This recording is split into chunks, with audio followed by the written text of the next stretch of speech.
nang kahit di mo napansin. Ang lumbay at ang pagluwa na laging iniinda na siyang sa puso'y dumudurog pag ikaw ay nakikita na nakangiti at walang bakas na panghihinayang. Minahal kita, ngunit lahat iyong sinayang.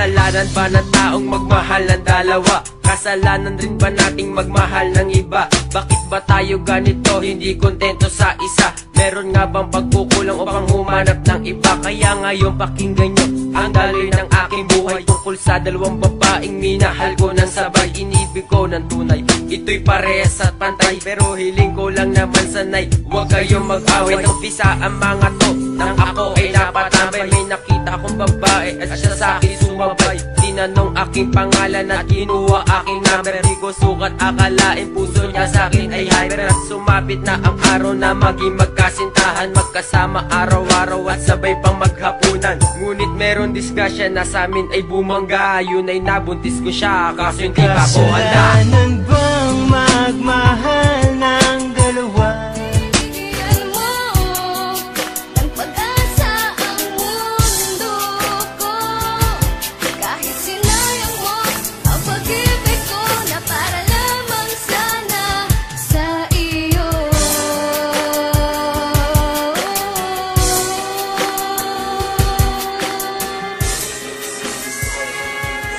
Bakit ba sa ganito pang paraan pa nagtapos ang ating pag-iibigan?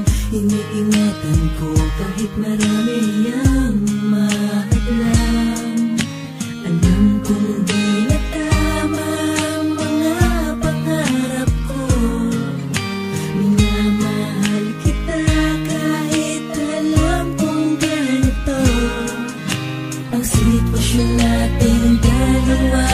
Wala akong magawa kundi iparamdam ang tunay kong pag-ibig sa iyo. Mahal, kung nasan ka man ngayon, eto lang ang nais ko. Sana maisip mo minsan naging bahagi ka ng buhay ko. Pinapangako sa iyo, magiging masaya na ako.